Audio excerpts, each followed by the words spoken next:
Welcome to my dark side পর্ব 2। সারিকা হোসাইন। কী ব্যাপার রাজ্য? তোমাকে যেই নম্বরটা দিয়েছিলাম সেটার সম্পর্কে খোঁজ নিয়ে অফিসে ডাটা সাবমিট করনি কেন? So what? টিম কমান্ডারের ভড়িক্কি আওয়াজে থতমত খেল রেহনুমা রাবাব রাজ্য। নিজেকে স্বাভাবিক রেখে কম্পিউটারে কিছু সার্চ করতে করতে অফিসারের উদ্দেশ্যে ভারী কণ্ঠে বলে উঠল, সারা রাত চেষ্টা করার পর ভোর রাত্রের দিকে আমি তার ফোন খোলা পেয়েছি স্যার। দুইবার কল করেও কোনো রেসপন্স পাওয়া যায়নি। এইদিকে আমার মোবাইলের ব্যাটারি ডেড হয়ে যাওয়ার আপনাকেও কোনো ইনফরমেশন দিতে পারিনি। কিন্তু আমি অফিসে এসে ডেটা চেক করে দেখেছি আপনি যেই নম্বর আমাকে দিয়েছেন তাতে একটা ডিজিট ভুল ছিল।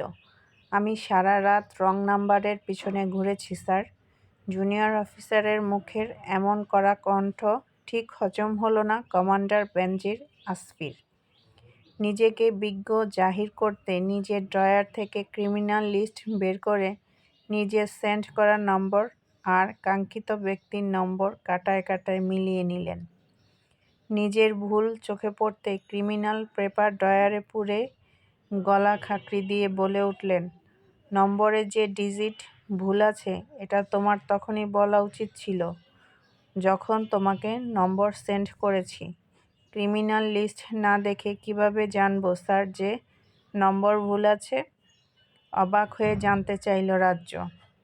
মেয়েটির অত্যাধিক সাহস দেখে চোখ মুখ কুঁচকে গজগজ করতে করতে কম্পিউটারের সামনে বসে পড়লেন বেনজির আসফি। যেই কমান্ডারের ভয়ে সোয়াটের পুরো টিম মাথা ঝুঁকিয়ে থাকে, সেখানে এই মেয়ে চোখে চোখ রেখে জবাব দিচ্ছে। এই অফিসারকে একটা উচিত শিক্ষা দেব আজকে, মনে মনে সিদ্ধান্ত নিলেন কমান্ডার বেনজির। যেই ভাবনা সেই কাজ।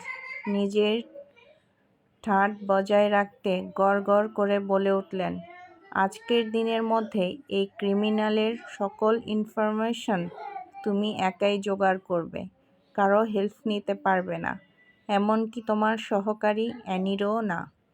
কমান্ডারের এমন কথায় রাজ্য যেন আকাশ থেকে পড়ল। মনে মনে ভাবতে লাগলো, ওনার সাথে কিসের শত্রুতা আমার? সারাক্ষণ এভাবে পিছে লেগে থাকে। সুযোগ পেলে ঠিক একদিন বেটা তোর ঘাড় মটকে দেব দেখিস। কি হলো? বসে বসে কি ভাবছ? এখনো যাচ্ছ না কেন? কমান্ডারের উঁচু ধমকে নড়ে চড়ে উঠল রাজ্য। মুখে স্নিত হাসি ঝুলিয়ে বোকার মতো হে হে করে হেসে বলে উঠল, যাচ্ছি স্যার, যাচ্ছি। বলতে বলতে নিজের কম্পিউটার অফ করে প্রয়োজনীয় ওয়েপন নিয়ে অফিসের বাইরে বেরিয়ে এলো রাজ্য। পার্কিং লটে এসে বাইক স্টার্ট দেবার আগেই পেছন থেকে ডেকে উঠল অ্যানি। রাজ্যের দিকে তাকিয়ে জিজ্ঞাসু হয়ে জানতে চাইল, এই অসময়ে সিভিল ড্রেসে কোথায় যাচ্ছিস তুই? মাথার হেলমেট পরতে পরতে অ্যানির দিকে অসহায় চোখে তাকিয়ে রাজ্য বলে উঠল, হাইড অ্যান্ড সিক খেলতে যাচ্ছি। আমিও যাব তোর সাথে, দাঁড়া। বলেই অ্যানি বাইকে ওঠার জন্য উদ্যত হলো। যেতে পারবি না খারুস, কমান্ডার আমার সাথে তোকে অ্যালাউ করবে না। বলেই বাইক স্টার্ট দিয়ে ভো ভো করে অ্যানির দৃষ্টির সীমানা থেকে ধুলো উড়িয়ে চলে গেল রাজ্য। রাজ্যের যাবার পানে তাকিয়ে ফুস করে শ্বাস ছেড়ে অফিসে ঢুকে পড়ল অ্যানি। জানতে পেরেছিস সেদিন রাতে কে হামলা করেছিল আমার ওপর? প্রশ্নটি করে রায়াফের দিকে তীক্ষ্ণ দৃষ্টিতে তাকিয়ে রইল যুবরাজ। নিজের হাতের ট্যাব ঘেঁটে একটা ছবিসহ কিছু ইনফরমেশন বের করে যুবরাজের দিকে ট্যাবটা এগিয়ে দিয়ে রায়াফ বলে উঠল, এই ব্যক্তি তোকে গুলি করে মারতে চেয়েছিল সেদিন। সে একজন পেইড কিলার। শুধু তাই নয়, শহরের যত ধরনের খুন আর গুম আছে তার অর্ধেক এই ব্যক্তিই করে থাকে। মোহাম্মদপুর থানাতেই তার নামে ৪৬টি গুম আর খুনের কেস রয়েছে। এখন পর্যন্ত পুলিশ তাকে ধরতেই পারেনি। কেন ধরতে পারেনি? এটা কি পুলিশের ব্যর্থতা নাকি কোনো ভীতি থেকে তাকে ধরছে না? যুবরাজ রায়াফের দিকে প্রশ্ন ছুড়ে নিজের গায়ের শার্টের হাতা ফোল্ড করার দিকে মনোযোগ দিল। রায়াফ কিছুক্ষণ মন থেকে বলে উঠল, ওনার পেছনে বড় বড় মানুষের হাত আছে। সবাই তাকে শেল্টার দিয়ে পুষে রেখেছে। এজন্য পুলিশ কোনোভাবেই তার নাগাল পাচ্ছে না। হাতের ঘড়ি পড়তে পড়তে যুবরাজ বলে উঠল, চল আমার সাথে। রায়াফ ট্যাব ব্যাগে পুড়তে পুড়তে বলে উঠল, কোথায়? বড় বড় হাত কাটতে কথাটি বলেই মুখে কাঠিন্য ভাব এনে পিছনের দিকে না তাকিয়ে লম্বা লম্বা পা ফেলে গটগট করে হাঁটা দিল যুবরাজ।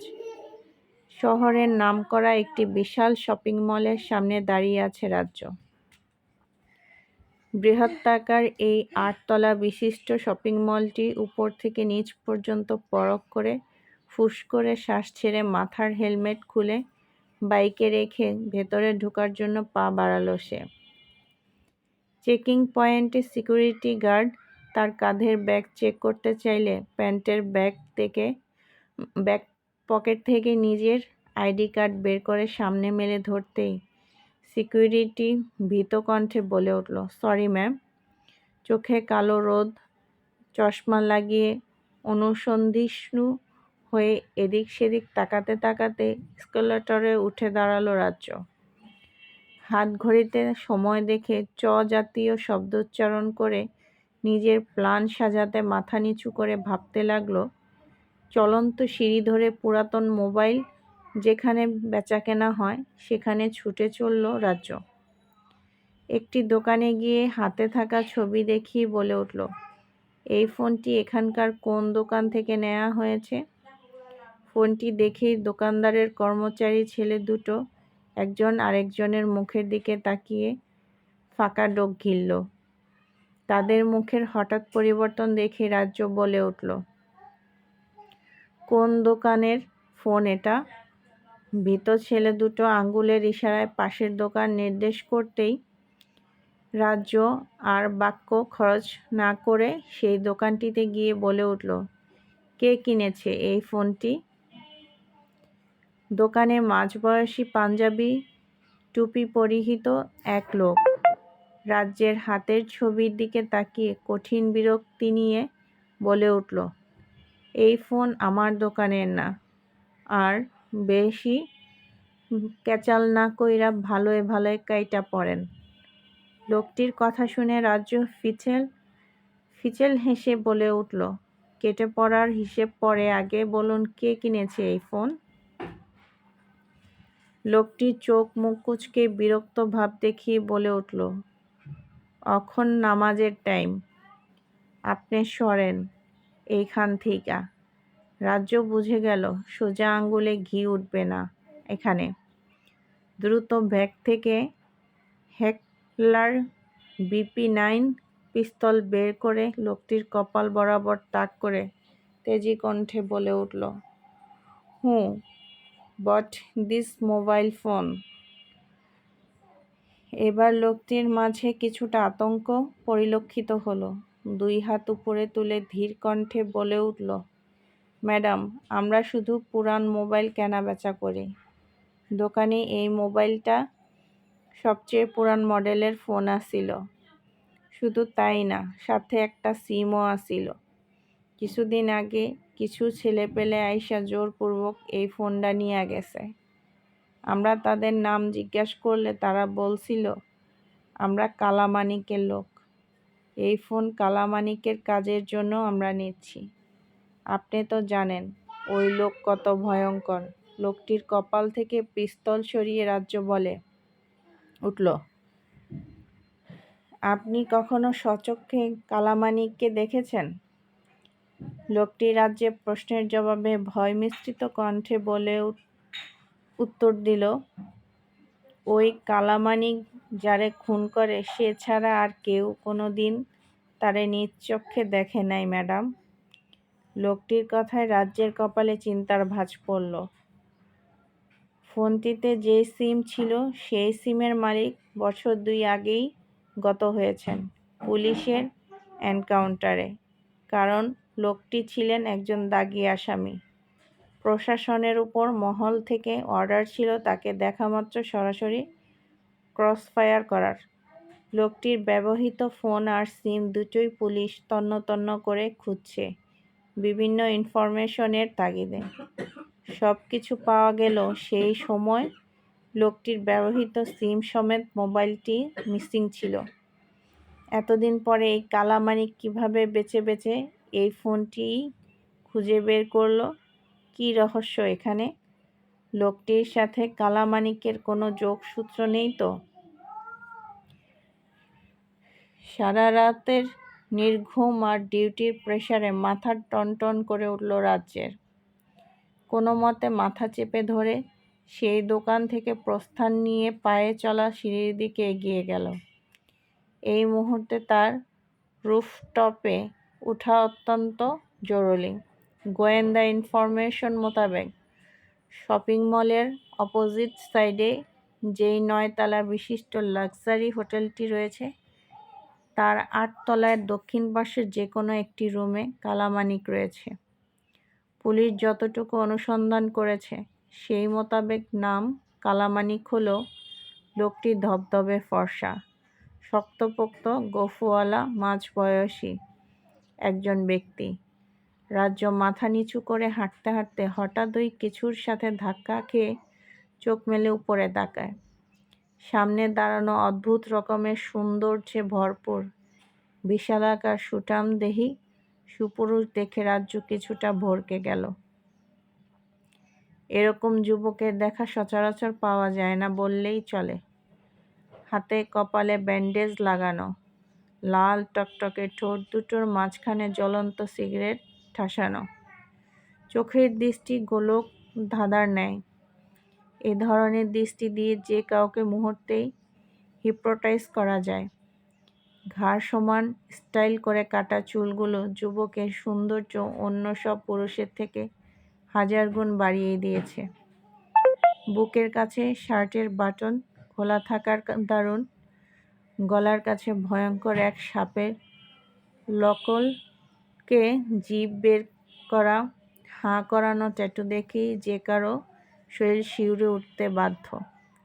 যুবকের এমন আলাদা শিহরণ জাগানো সৌন্দর্যে মুগ্ধ হবার বদলে আশ্চর্য হয়ে নিজেকে সামলে সরে দাঁড়ালো রাজ্য।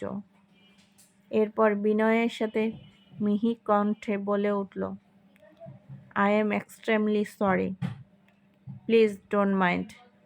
কথাটি বলেই রাজ্য রাস্তা ছেড়ে দিয়ে নিজের গন্তব্যের দিকে হাঁটা দেয়। এদিকে সুপুরুষ যুবক ভ্রু কুঁচকে নিয়ন্ত্রণহীন রাগ নিয়ে সামনে দাঁড়ানো মানবীর দিকে নজর দেয়।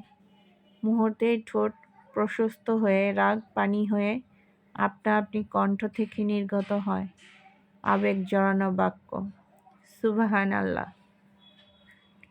রাজ্যের যাবার পানে এক দৃষ্টিতে তাকিয়ে নিজের হৃদযন্ত্রের হার্টবিট মিস করে এ পাশের পুরুষ। পাশে দাঁড়ানো রায়াফ সব কিছু পর্যবেক্ষণ করে গলা খাঁকরি দিয়ে নিচু কণ্ঠে বলে ওঠে, এভাবে বুকে হাত চেপে দাঁড়িয়ে আছিস কেন? কোনো প্রবলেম হয়েছে? মরে যাচ্ছি বন্ধু, এই ঘাতকিনী আমাকে ঘায়েল করেছে। যুবরাজের মুখে এমন উদ্ভট বাণী শুনে রায়াফ ফিক করে হেসে উঠল। তবু যুবরাজের মধ্যে কোনো হেলদোল লক্ষিত হলো না। রায়াফ দ্বিতীয় দফায় বাহুতে পাঁচ মেরে বলে উঠল, যেটা করতে এসেছিস সেটা করবি না, নাকি দাঁড়িয়ে দাঁড়িয়ে ঢং করবি? যুবরাজ বুকে হাত রেখে মন্ত্রমুগ্ধের ন্যায় বলে উঠল, তোর ভাবির সৌন্দর্য দর্শনের উসিলায় হামলাকারীর জান আমি ভিক্ষা দিয়ে দিলাম ব্রো। রায়াফ যুবরাজের কথার আগামাথা না বুঝে যুবরাজকে টেনে এক কর্নারে এনে দাঁড় করিয়ে চাপা কণ্ঠে বলে উঠল, এসব কি বলছিস এখানে এভাবে জোরে জোরে? মেয়েটা কি তুই জানিস? হুঁশ ফিরল যুবরাজের। রায়াফের কথার প্রতিউত্তর না করে ভরাট কণ্ঠে বলে উঠল, মেয়েটা আমার হৃদয় চুরি করে নিয়ে গিয়েছে ব্রো। চল চোর ধরে আনি। চলবে।